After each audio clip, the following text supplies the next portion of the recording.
Well, thank you for coming to this event.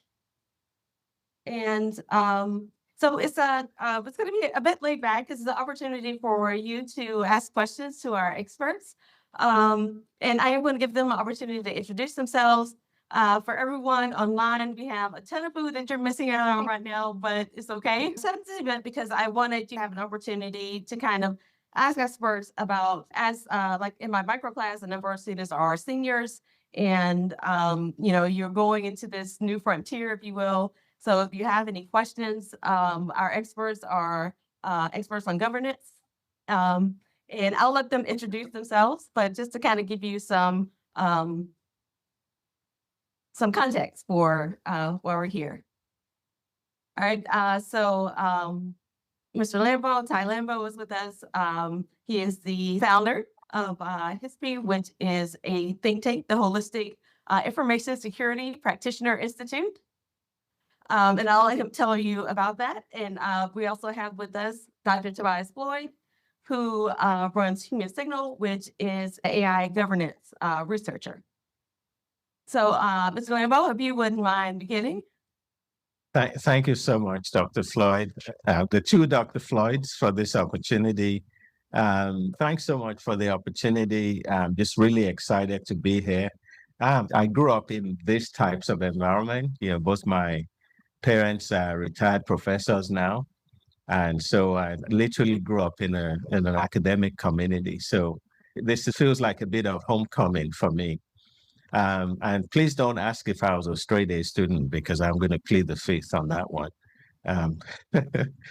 So again, happy to be here, happy to answer any questions that you have. One thing I would say is I am not an AI expert, and that may surprise you. And I'm sure a lot of chief information security officers and even chief information officers, if they're being honest, they're probably going to tell you they're not experts. We're still all trying to figure this out. One area that I definitely have focused on in the past 3 years, since starting the think tank that Dr. Floyd mentioned, is governance. So AI governance, right? Because that's a very important aspect of any type of AI strategy or program. So I can definitely speak a little bit intelligently about AI governance, but not AI as a whole, because AI is just such a vast field. So that's my intro. I'm the other half of the Dr. Floyd team, Dr. Tuboise Floyd. My career spans IT 15 plus years. Systems engineering was my last full-time engineering IT role. You name it, I've done it. Supported the federal government, supported Tom Frieden actually at the CDC many years ago. I got in IT by happenstance. I am a trained systems theorist, social scientist by training, which helps me dealing with understanding, the social issues with LLMs and with AI and where it's heading. Shameless plug, I do run Human Signal, and I just did a rebrand. So tune into the AI governance briefing. That is my podcast. We are trending now internationally and nationally.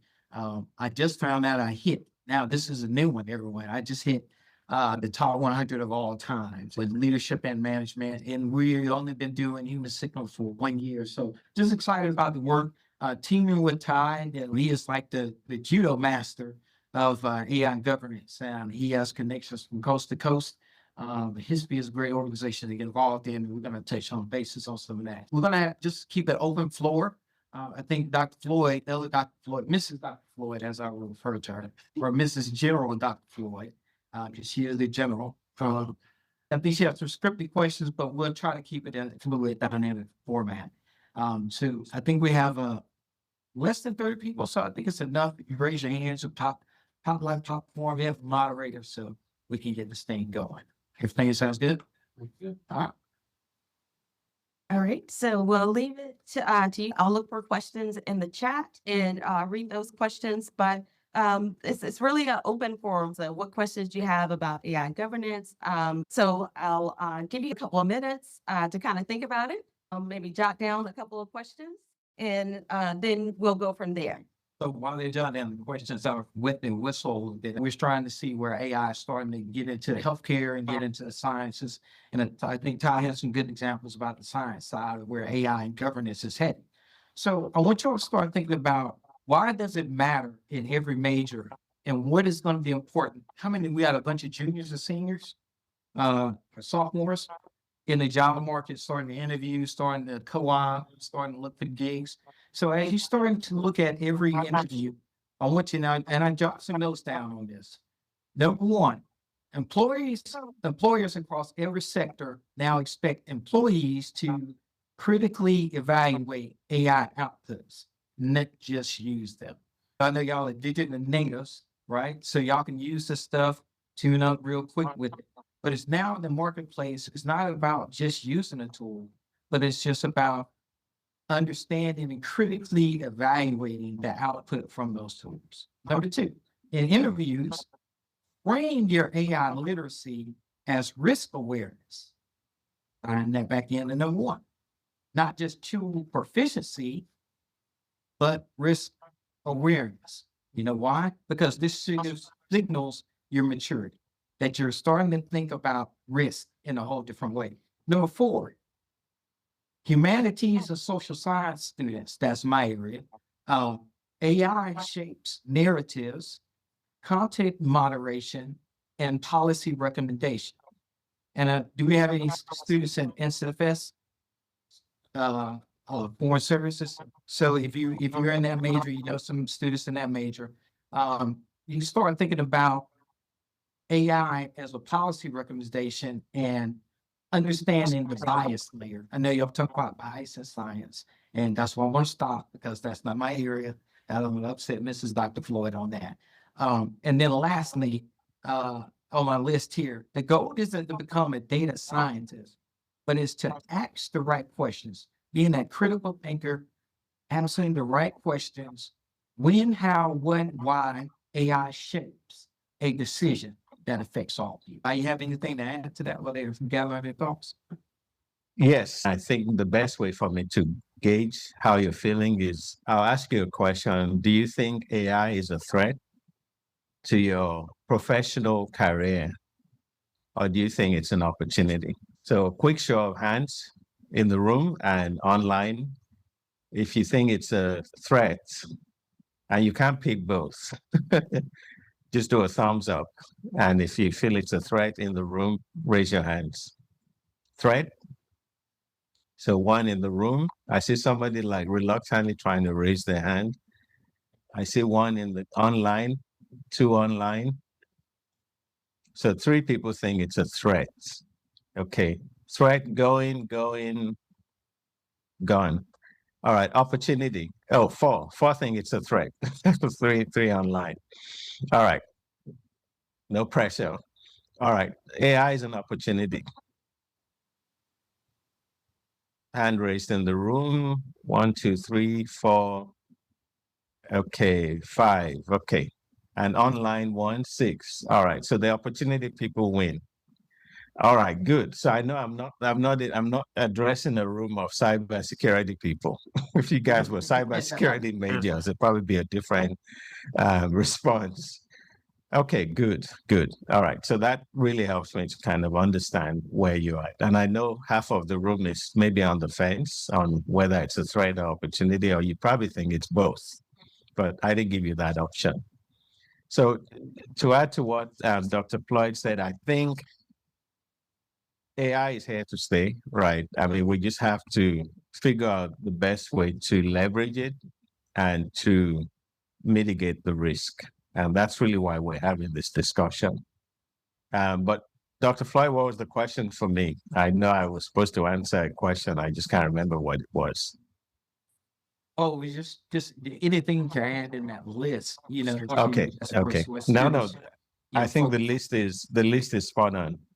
I can't think of anything else. I think the list is spot on. I'm good with it. To start off the discussion then, why don't we start with your first question? Okay. And I'll ask you to repeat it, and then I will ask you guys to kind of give your thoughts on it, and then we'll ask Mr. Lambo and Dr. Floyd to jump in. Will that work? Yes. Perfect. Is it safe to say we have science majors? Yes. Okay, so we can tailor it to science majors. Okay. Are you're a I'm finance. finance major? Oh, we have finance major. Okay. Opportunist. No, I'm just kind of. So, We have the guy who's going to be writing the. Did you say finance major? yes. Okay, the guy who's going to be writing the checks in the room. So yeah, very important stakeholder there. All right. I'm gonna pose a thought instead of a question because I ain't doing thoughts. For frame, AI literacy is not a STEM skill; it's a civic and professional survival skill. Yeah, I have to agree. Like, I've even seen like some of the stuff my grandma's getting on her iPad. He's like, they're even like basically fooling me, like the AI generated videos and everything. So like, you definitely see how it's getting used for harm and how that affects the older generations. And since this is so new, past couple of years, you just imagine how good it'll get 5, 10 years down the road. So I think being able to differentiate between what's real and what's not is really important. So that's good. So let's write that down. Differentiating between what's real and not real. The difficulty level. And rate it. I want y'all to rate that on your scale. How difficult it is for you now to rate what's real and unreal. And I'm gonna tell you, they got me on TikTok with this alligator. I saw a video and it had the baby with the shopping cart, and they were in Walmart, and it said in Delray Beach, Florida, they're known for gators. The gator just bust through Walmart and dove at the child. And I dropped my phone and I said, phone. And I was like, hang on. How come the guy in the video with the child, he didn't get the child. He saw the gator and he ran in the other direction. And the guy was standing by the door and never moved. I said, hang on, that's AI. So you're right. The quality of the video is really getting to them. Next, anyone else? Yeah, I think that's a really good question. And bringing up the older generations is super important because I think they're most vulnerable. Like my grandpa sent me this, like I think it's like a YouTube short about a few months ago, and it was like of this dog at like a vet's office, and it got like an injection of some kind, and then made this like funny like howl or like reaction or something. And it's kind of a weird video. I'm not really sure why grandpa was sending it to me. But like at first I was like, what is this? And I think like particularly with short term or short form content, it's easy to not notice like the kind of peculiarities you need to pick up on to see if something is AI generated, because you're doing it for the purpose of like a quick content, like quick hit of dopamine or like a laugh or something like that, or a shock like with the alligator or something like that. And so you move on and you don't analyze it. And it's such like a random video, so you wouldn't think like, oh, this is like the president like saying this thing. But then I looked more closely and I was like, and then I like walked through with him of like, okay, you can tell these things are AI generated. So I like told him, and like the like biggest thing for me immediately was like the doctor was like holding the syringe and like using his like palm to like, it was like really, and you wouldn't notice it unless you like looked, but it's just like taking the time to look at these details, I guess. You said a key word in that too. Dopamine. Anyone else? I feel that it definitely never struck me as a STEM skill. When the question was asked, I was like, I didn't realize that was an option. But when I think about trying to differentiate between the real and the AI, the imperfections, things like John Henry mentioned, things that aren't, I feel like you don't have to have a science degree to notice those specific things, and they are a skill that anyone can and should learn, but it's possible that there's a science specific, like computer science specific skill I know nothing about, because quite frankly, I think there's a lot of people that don't want these skills to be taught. So maybe that's just ignorance on my part. But as far as I'm concerned, it's definitely more of a cultural survival skill and not a STEM skill. So you're bringing up a good point. And I know Dr. Floyd, you talk about this in your classes. And I know at Georgetown is developing critical thinking, correct? Right. So across all majors, that is something I feel Georgetown is really good at, is teaching and developing critical thinkers. So that is a skill that is applicable to everything, especially when you're dealing with AI and assessing risk. That is a skill that is transferable. to your job. So now you have a place you could take critical thinking over here to risk management, to risk assessment. Is this the right tool for the right job, right? Man and human, AI and human together working. Is this the right tool to accomplish the right goal? And will it do any harm to human? But as digital natives, you're so used to using any type of tool, and then y'all pass around in your Slack or your chat or whatever and say, you know, go ahead, you tell Oh, no, you can. yeah, you can go ahead and say, this tool is no good, or that app sucks, or it's just it's a money waste. But what are your thoughts? I was gonna say, I also think it's important, like you talked about AI literacy, that goes beyond just like recognizing when something is AI, but also knowing how to use it the right way. Like, I feel like a lot of people I've talked to are using it almost as a replacement for learning, when it should really be like more of an augmentation, you know, helping you format a study guide, but you still have to do things on your own, and you have to know how to use AI the right way so that you still are educated about whatever field you're in. And I think that's very important for like STEM in particular. Like I was studying for my microbiology exam, and some of the stuff that I was finding when I tried to use AI assistants was like they spoke in absolutes. It's like, this can never be something. This could always be something. So you have to be able to double check that research, I think. Kyle, can you jump in and share a story about a professional who mistrusted AI? I know you have several.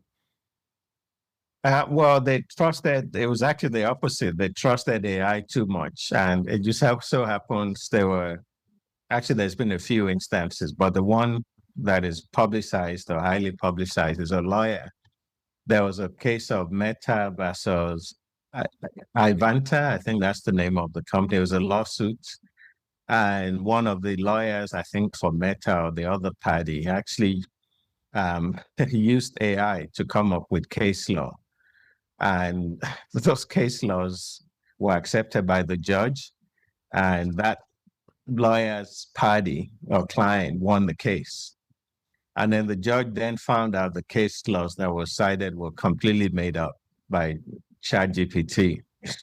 They used ChatGPT. And so they reversed their decision, and they also, somehow the lawyer got disbarred for doing that. So it wasn't the fact that they made a mistake, they overtrusted or mistrusted AI, ChatGPT or the LLM, but they asked them to say, are you sure these cases actually exist? And they said, yeah, we've done the research. So they lied. If somebody asks me, if I produce content through ChatGPT and somebody says, are you sure this is factually accurate? I'll be like, okay, let me go check. Right? I'm not going to be like, yeah, of course, I'm sure. Right? So they had the opportunity to really own up to their mistake, but they obviously didn't, and that's why they got disbarred. So that's just one example of putting too much trust, the tool. In my industry, we use the phrase trust but verify when it comes to like access control, the way we treat, adversaries, potential bad actors. I think with AI, I think it has to be not trust but verify, but never blindly trust the AI system. Always verify. So never blindly trust, always verify, as opposed to trust but verify. So because, I mean, the AI system may be good, but if the data is corrupted, if the data is, fake, then, it's garbage in, garbage out. So there's many reasons why you shouldn't 100% trust an AI system. So never trust, never blindly trust, always verify. How many of y'all ever turned in a paper or some work and you cited Wikipedia when it first came out, way back in the day we used it in high school and middle school? Show of hands. Show of hands. Show of hands. Show of hands. It's okay. No. Sorry. I still do that even as an adult. It's basically like that, right? Everyone knew that, didn't know that Wikipedia was crowdsourced. You can sign up for an account, but they got a little bit more restrictive now. But back then, you can pretty much sign up for an account. You can put your 2 cents in with Wikipedia. When we were growing up, we had Encyclopedia Britannicus, right? And my mom had a set from the 60s that was way more. And I'm trying to use that thing in the 80s. There's only so much you can get from encyclopedia. So I wrote my little paper and took it to class. My teacher's like, you got that out of encyclopedia. So it takes you so far. So with that being said, look at AI as a tool to help you get started. Sometimes you need that jump start. Sometimes you need help, framing an idea or getting a concept. But I want to look back and touch on something very important. Talk about the risk, and we were talking about the conversation with the lawyer. Luckily, there was no lives lost in that particular case. You're in science, so you're going to be in finance. You may finance a project, that's based off of the AI, and the AI does form or so on. And then it's costing people's lives. I mean, then you have to do the. I know you probably learned. I have a business degree, so I know you for business ethics. Basically, do whatever you do, but don't get caught. That's what business ethics is, right? What is ethical at that moment in time when you're making that decision? Number one rule is don't get caught.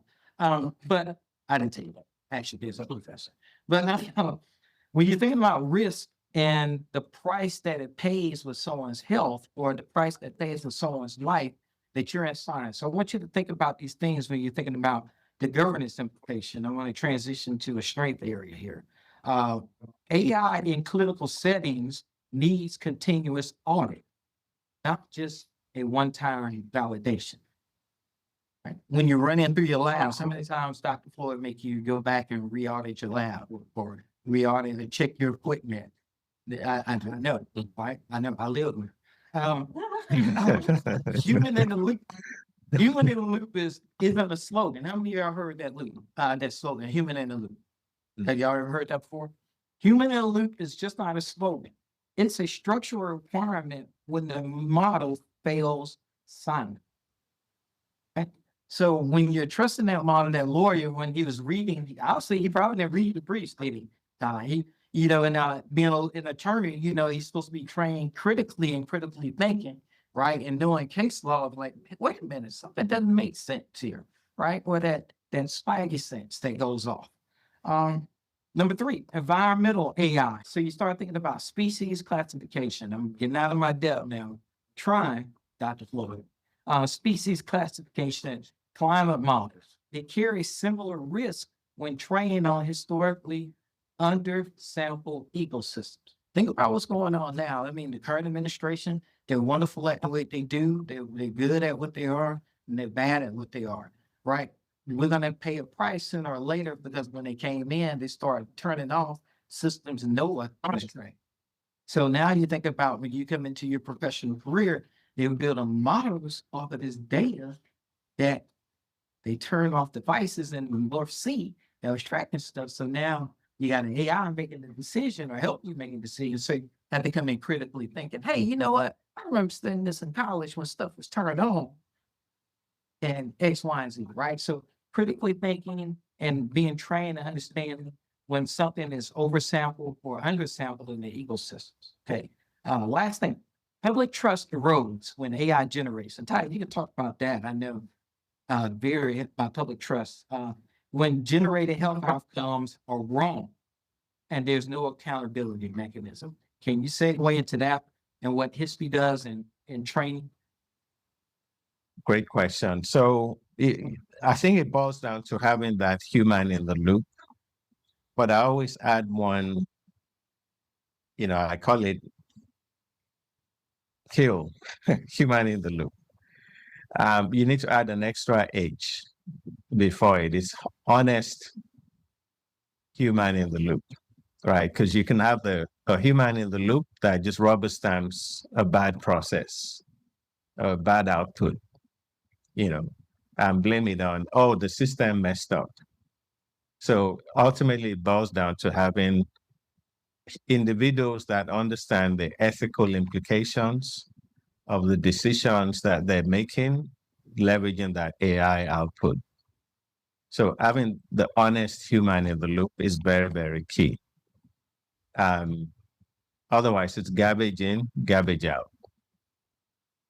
Especially for high risk systems, high risk AI systems where lives and limbs could be impacted. I mean, it's when you have situations where people actually die as a result of your decisions, it's very hard to blame in good conscience, blame the system or the machine. especially if you have the opportunity to put that guardrail in to prevent it. So that's just my contribution to that. Human in the loop is important, but we have to train the humans to be honest, to be accountable about the decisions they've made and be able to live with it, even if they make mistakes, to say, yeah, I messed up. And so that way it doesn't happen again. Let me pose a question. All of y'all pretty much use AI tools, correct? Yes. How many of y'all understand how AI works as far as the tokens? Can anyone give me a baseline understanding about tokens and AI use? How many tokens are equatable to 2 pages of text? About 3,000 tokens are equatable to 2 pages of text. So when you're on those long AI coding usage, and you start to notice things start going to the left, errors will start being made, you're running out of tokens, right? And the AI is starting to hallucinate. So you can stop and say, you can ask it a question, hey, are you hallucinating? And we'll say, you know what, you're right. And then you can tell it specifically where it's hallucinating and it'll correct itself. And then that's when you need to stop that particular chat and then start a new one fresh, because you're running out of tokens, right? 2 sentences here, 3 sentences here is giving you 4 sentences back. So you're eating up those tokens. So with that being said, that's why I wanted to, sorry, Ty, for stepping on you early because I got excited. That's my TV and my ADHD. But who was in the training data and who wasn't? That was the question I was asking myself, right? Human in the loop. So when this data was when the AI models were being trained, who was included in that training data? We're at Georgetown, you understand about social justice, who's included, who's not included, right, in training data. You can start talking about implications for medical devices. I just sat through a class with Ty, and we were talking about looking at a case where this company was trying to release this medical device that didn't scan well on brown and black people, right? And because it wasn't trained on that model, right? It was only trained on Caucasians. So they were trying to release that in the market, and it was coming up with errors. Someone financed that project, put big money behind it. Right now they're losing money because now who was in that training data if who wasn't? So when you start to think about things critically, I want you to just keep that top of mind when you're assessing AI and when you're assessing use cases. So many of the students here are juniors and seniors, and they're looking to go into careers. So how does, having these things in mind, what type of skills would you recommend? I heard a student ask the question was like, what do you talk about at an interview? Like, do you mention these things like about ethical AI and being responsible in your use? How do you approach this? So obviously I'm not a potential employer because I don't hire scientists. But I would say just in general, don't go into any interviews now by being anti-AI. You show how you're for AI, unfortunately, because if you don't master it, it's going to master you, sort of thing. I think that's the phrase of the quote I've had repeated so many times. So show that you've already on board in terms of the benefit of AI, but show how you can use it as a tool to make you better, to make your job better, or more efficient, more effective, which obviously helps the organization. That means you could actually do more, pretty much for less. So to me, that would be like my number one advice. Don't be on the fence when it comes to AI adoption. Be on the adoption side, but show how it could benefit. And then that opens up the opportunity to say, yes, it's a great tool. I can help you, leverage AI as a tool, but we have to do it safely. So also mention that the safety is very important. like adoption has to go hand in hand with safety. And I think that shows that balanced view. Because if I was hiring somebody, I'm a security guy, so it's probably different from most hiring managers. If I was hiring somebody that said, hey, AI is all bad, I'm not never gonna do it, I'll be like, okay, this person doesn't know what's going on in the real world, right? Like they're just so far behind. It's gonna be hard for them to even ever get caught up. When you have CEOs stepping down, because they want to bring, Dr. Floyd shared a press, I think it was an article just this morning. I'm based in Atlanta. Coca-Cola CEO, I didn't even know he was stepping down or already stepped down. And Walmart CEO as well. And they literally said things like AI, maybe not AI just by itself, are the reasons why they're making room for the next generation, because they feel like they want folks who are more able to like leverage those types of AI as an example of innovation, and they're humble enough to say it's not me, and they're retiring. So when you have that level saying, hey, I'm going to fire myself because I'm just not able to move as fast with this AI thing, what do you think is going to happen to folks coming in at the entry level? I think they have an advantage because I think they're more comfortable with using tools. I think it's a comfort level. I have a funny story. I'll give you the short end of it, something similar. And by the way, AI has been with us for a long time. Your microwave is AI, correct?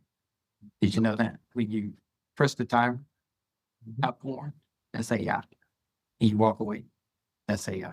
And when you set your washing machine, that's AI as well. So, but my grandmother, she talks about when she was an educator, when she was a teacher, that when they brought in computer systems to do their reports, that's when she retired. She was used to the yellow copy, the pink copy, and white copy. Some of y'all probably know that, but yeah, just the way they used to do forms. But when she had to start typing them into a computer, and submitting using the software, that's the day she retired, 30 plus years. So think about the system that came in and the knowledge that left out. 30 years of institutional knowledge, 30 years of special education, 30 years of knowing how to deal with diverse populations and deal with students left because of software, technology was implemented. So I think y'all are at the greatest advantage because you're at the very beginning of it. Just like my generation was at the very beginning of the internet. This is your opportunity to take control of it. When you get on these jobs, they're going to be fearful. They're going to be prideful. They're going to hide behind their positions. They're going to hide behind their titles. But I'm here to tell y'all, they are scared. We just seen these two examples today show CEOs of Coca-Cola and Walmart said, that's it. It's no more fun no more. It's just too much. Don't want to be worried with it. But then you have you all coming in ready, wide open, but understanding the risk. I'm going to read you something that I wrote down today. And then we can, Dr. Floyd, push us to the next thing. As someone who works at the intersection of AI and governance and institutional leadership, that's myself. I will put it this way. The most dangerous person in the room is the one who doesn't know they're using AI to make a high stakes decision. Repeat that. The most dangerous person in the room is the one who doesn't know they're using AI to make a high stakes decision.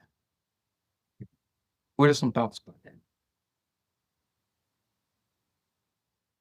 Spot on. Spot on. I think we saw something play out with the Iran war recently, right? Where a school was actually bombed. And they come to find, or at least the media is disclosing that it was because they were using outdated Google Maps. Outdated Google Maps.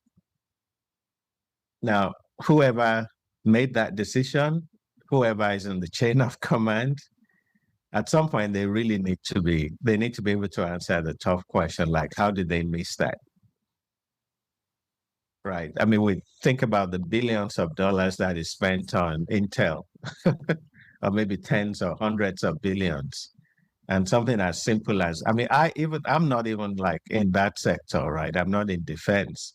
But, every time I look up my address, I see an old Google Maps. I see cars that obviously aren't my cars, right? So I know Google Maps is not always current. So think about this, with the person doing the targeting, right? And doing the planning for the targeting, wouldn't you think it would have crossed his mind, hey, let me put some eyes on that and let's double check it, compare it with our notes. So that's why I challenge individuals all the time and say, take the time out, put the phone down and observe. Now, Floyd is teaching y'all this in science right now, the powers of observation in science. She gets mad at me because I use an old term, but I call it the scientific method. But she gets upset with me. So I'll stay out my lane. What I said, I'll touch it. Where are you going to push this next? All right, so we have about 5 minutes. So if you have any rapid fire questions, kind of leveraging the idea that they are both in AI governance and kind of helping people to look at the types of decisions they should be making as they are deploying AI systems.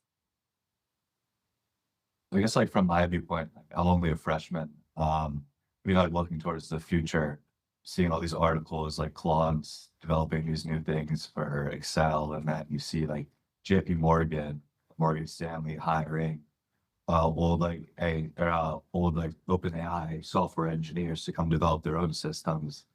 And you can see how like I'm thinking, 3 years down the road, when I'm recruiting or looking for jobs in certain fields, maybe maybe somewhere else, that AI can do a lot of the technical work of a lot of the entry-level analyst positions, right? So considering that, like, what would you recommend is the best way to kind of get on top of these tools, or like best way to stand out as someone like considering what the market's going to look like 3 years down the road?